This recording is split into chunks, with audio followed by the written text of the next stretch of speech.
할렐루야. 고백합시다. 하나님의 열심, 하나님의 열심, 하나님의 열심이 이 일을 이루시리로다. 자, 내일 모레만 예수님 오신 날을 기념하는 성탄절이 됩니다. 우리 기독교에 있어서 가장 큰 복음의 내용이 인카네이션, 성육신, 하나님이 인간의 모습으로 오셨다라는 사실과 십자가의 죽으심, 그리고 부활하심, 아직 이루어지지 않았지만 다시 오심, 이게 기독교의 복음의 핵심인 것이죠.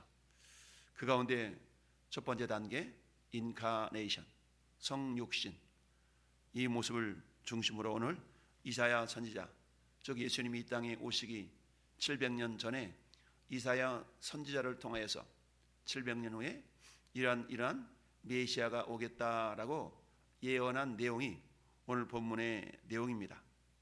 그러면서 이렇게 행하는 그런 것들은 저절로 거저 이루어진 것이 아니라 하나님의 열심히 이를 이루리라.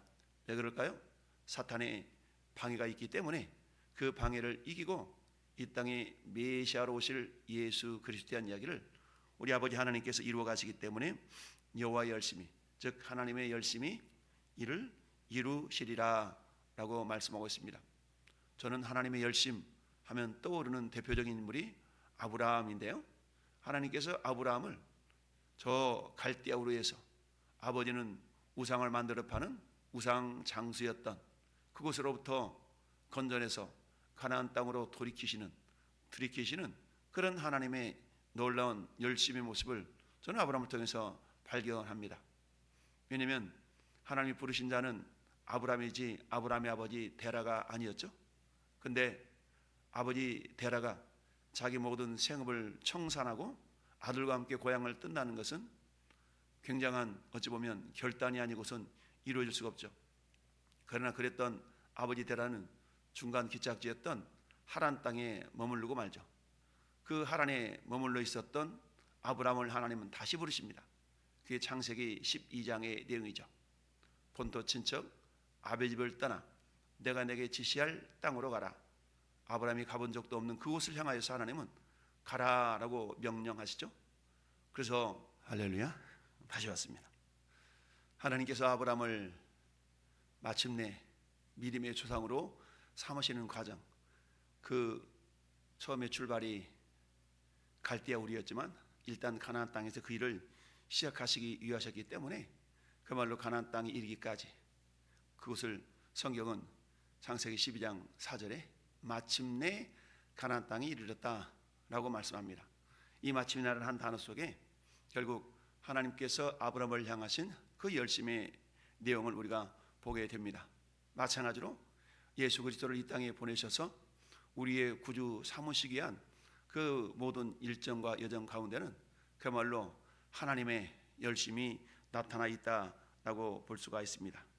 즉 예수 그리스도를 이 땅에 메시아로 보내시기까지 하나님의 놀라운 그런 어떤 방법들, 그런 모습들이 나타내는데요, 오늘 말씀을 통해서 우리는 세 가지의 그야말로 우리가 기대하지 못한 그런 방법으로 예수님을 이 땅에 보내셨다라는 사실을 우리가 묵상해 보고자 하는데요, 첫 번째는 오늘 1절 말씀 다시 한번 보시겠습니다. 1절, 전에 고통받던 자들에게는 흑암이 없으리로다. 옛적에는 여호와께서 스불론 땅과 납달리 땅이 멸시를 당하게 하셨더니 후에는 해변길과 요단 저쪽 이방의 갈릴리를 영화롭게 하셨느니라. 여러분, 스불론 땅과 납달리 땅은 어떤 것이에요? 저 갈릴리, 즉 남쪽 예루살렘과는 멀리 떨어져 있는 100여 킬로 이상 떨어진 북쪽 갈릴리 지역, 그것은 어떤 지역입니까? 한마디로 말하면 북쪽 이스라엘이 그야말로 아수리에게 멸망을 당하고, 그 지역은 그야말로 아수리의 이주 정책에 의해서 이방인들이 거주했던 그런 땅이 갈릴리 지역입니다. 그런데 하나님께서 메시아를 이 땅에 보내실 때 그말로 다윗에 의해서 통치되었던 예루살렘에서 예수님의 사역이 이루어지도록 시작하지 아니하시고 예수님의 사역이 저 북부 갈릴리에서 그 사역을 시작하게 하셨다는 얘기죠. 그러니까 스불론 땅과 납달리 땅이었던 북쪽 갈릴리 해변은 일찌감치 이방의 침략을 자주 받았던 지역입니다. 그러니까 이방의 침략을 자주 받았던 지역이다 보니까 어떤 일이 있어요? 그곳에는 고통받던 자들에게 흑암이 있었던 그런 곳이 북부 갈릴리 지역이다 라고 말할 수가 있습니다. 심지어는 어때요? 사마리아 사람들이라고 그래가지고 남쪽에 있는 유대인들이 상종도 하지 않던 그런 시절이 있었죠. 이곳에서 주님의 사역이 어때요? 시작되었다라는 사실입니다. 그래서 그런 말도 있습니다. 갈릴리에서 선한 것이 나올 수 있겠냐라는 말이 통용되기도 했습니다. 왜요? 이 갈릴리라는 지역은 이방인들이 주로 거주했고 순수한 유대 혈통들이 없었기 때문에 그런 말들이 붙여졌던 것이죠. 그러면서 옛적에 여호와께서 스불론 땅과 납달리 땅이 멸시를 당하게 하셨더니 이제는 하나님 허락하심에 의해서 북쪽 이스라엘이 멸망을 당하였고 그런 가운데 갈릴리 지역이 이방인들에 의해서 많이 점령이 되었고 이주민들이 와서 살게 되었더니 이 말이죠. 후에는 해변길과 요단 저쪽 이방의 갈릴리를 영화롭게 하셨느니라.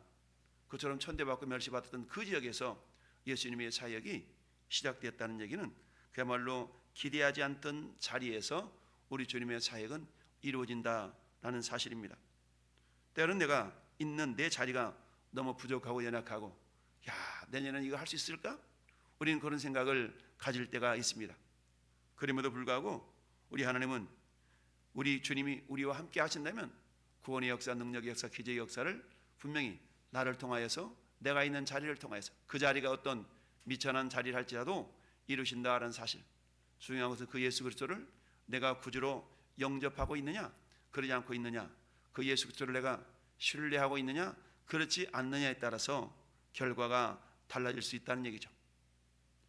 고통받던 그곳이 영화로운 자리로 변화될 수 있는 것은 예수 그리스도께 이 땅에 오심을 기억하면서 그 주님을 의지하고 신뢰하는 자들에게 주어지는 하나님의 능력이요 은혜인 줄 믿습니다. 하나님의 열심의 내용이다라는 사실입니다. 두 번째는 4절을 같이 한번 읽겠습니다.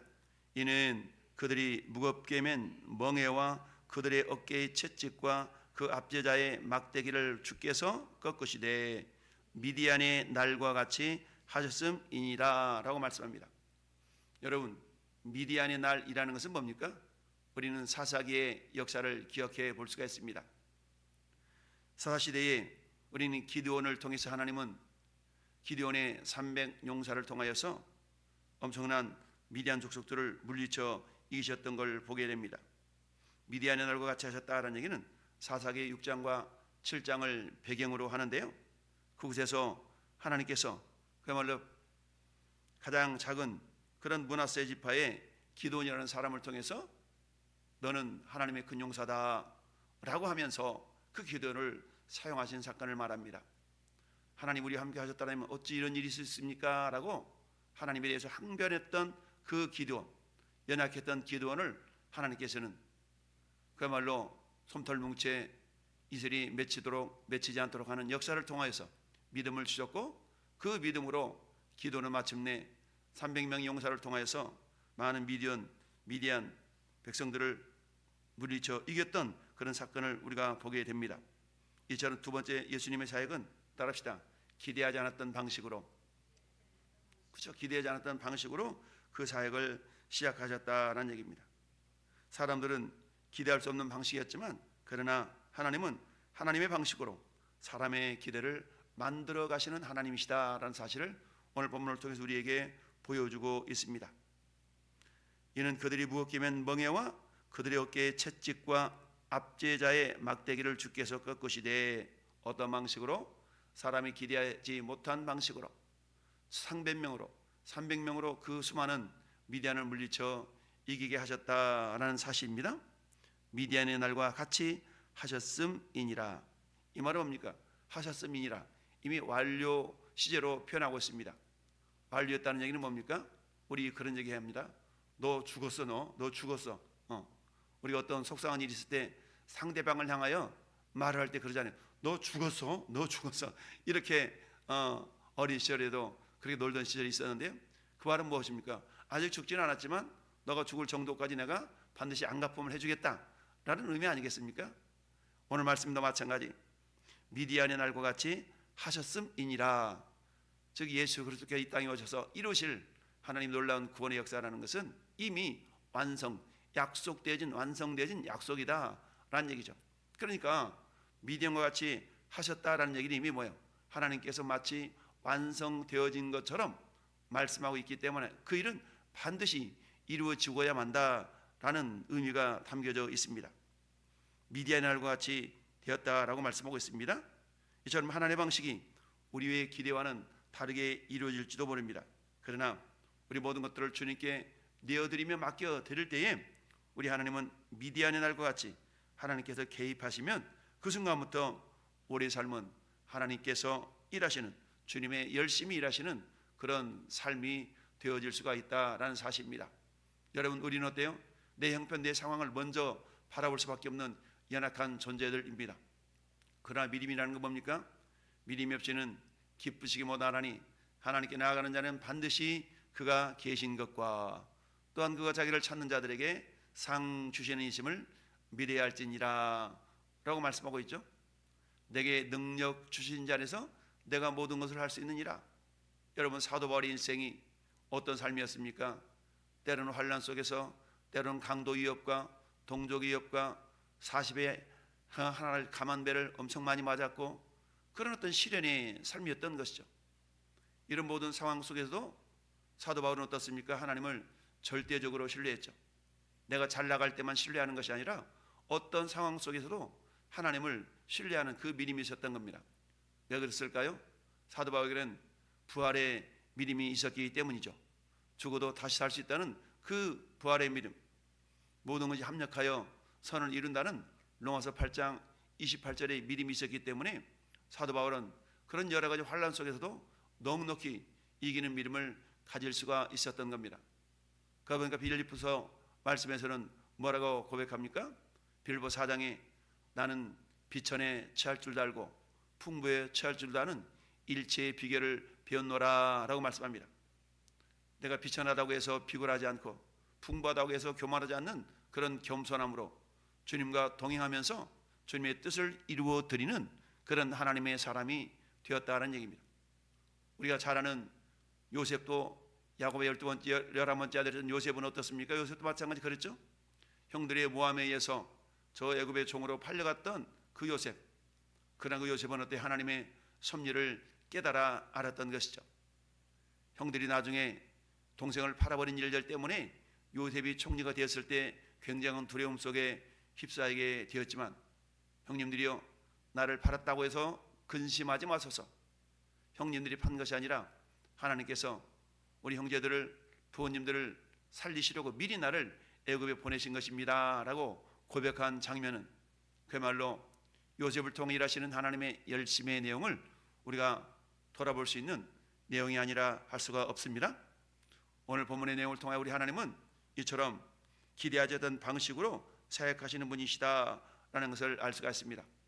세 번째, 따라합시다. 하나님의, 예수님의 사역은 기대하지 않는 모습으로 시작하셨습니다. 우리는 흔히 그러잖아요. 저 아담과 하와를 지을 때 하나님은 어린아이로 지었나 성인으로 지었나 그런 이야기를 많이 합니다. 그런데 많은 학자들이 아담과 하와를 지으실 때 어린아이로 지은 것이 아니라 성인으로 지었다라고 말합니다. 그래서 곧바로 사역을 할 수 있도록 하나님의 에덴 동산에서 아담과 하와를 지으셨던 것이죠. 그리고 에덴 동산을 맡기시고 어때요? 생육하고 번성하며 충만하고 다스리고 정복하라 라는 명령을 주셨던 것이죠. 어린아이라면 할 수 없는 그 일을 성인이었기 때문에 곧바로 그 일을 감당할 수 있었던 겁니다. 그러나 이 땅에 두 번째 아담으로 오셨던 예수님은 성인으로 오셔서 그 일을 이루신 것이 아니라 그야말로 마리아를 통하여, 마리아 몸을 통하여 이 땅에 어린아이, 아기의 모습으로 오셨다는 사실. 오늘 6절 말씀에 이는 한 아기가 우리에게서 태어났고 한 아들을 우리에게 주신 바 되었는데 라고 말씀합니다.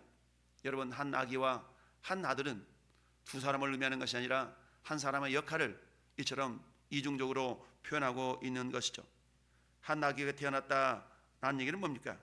이는 인간의 역사 안으로 들어오신 우리 메시아의 겸손하심을 우리에게 보여주고 있습니다. 뿐만 아니라 한 나귀가 태어났다, 한 아들을 주셨다 라는 얘기는 하나님께서 우리에게 주신 선물이라는 의미를 우리에게 보여주고 있는 것이죠. 사람들은 미디안의 날처럼 저 기드온을 통하여서 정말 무겁게 맨 멍에와 그들의 셋주가 막대기를 꺾을 대단한 왕을 원했을지도 모릅니다. 그러나 하나님은 어때요? 그렇게 이룰 그 메시아의 모습은 아기로 오게 하셨다는 사실, 하나님 우리가 기대하지 않는 모습으로 가장 낮은 자리에서 능력을 내려놓는 전능으로 끝까지 책임지시는 통치하심으로 전쟁을 끝내는 평강의 왕으로 임하실 것이다 라고 예언하고 있었던 것입니다. 그렇습니다. 오늘도 우리의 삶이 때로는 흑암처럼 느껴지고 기대할 수 없는 시간 속에서 왜 내 삶은 이럴까 라는 낙심과 절망 가운데 있을 수가 있습니다. 그럼에도 불구하고 그 하나님의 열심은 예수 그리스도를 이 땅에 보내심에 있어서 그 말로 저 예루살렘에서 추앙받는 그런 곳에서 사역을 시작하지 아니하시고 외면받고 멸시받고 천대받았던 저 갈릴리 지역에서 주님의 사역을 시작하셨던 것처럼 오늘 시대 그 주님은 여전히 우리의 연약함과 우리의 부족함 속에서 당신의 열심을 이루어 가시는 전능자이심을 우리가 믿어 드릴 수 있어야 됩니다. 이제 예수님의 오심을 우리가 다시 기억하는, 해마다 기억하며 기념하는 그런 시간들을 갖겠지만, 그러나 여전히 그 주님의 오심과 일하심의 방법과 그 주님의 일하심의 모습들은 우리 인간이 기대하며 생각하는 것과는 사뭇 다른 그런 모습으로 사역하신다, 역사하신다는 사실을 기억하시면서 어떤 상황 속에서도 우리 주님은 내가 너를 버리지 아니하며 내가 너를 떠나지 않는다 라는 그 하나님의 약속의 말씀을 의지하고 그야말로 2025년을 잘 마무리하고 다가온 2026년도도 놀랍게 행하실 그 하나님의 열심을 우리가 의지하며 기대하며 우리가 소망을 품고 승리하는 우리 모든 성도가 될 수 있기를 예수님의 이름으로 축원합니다. 아멘.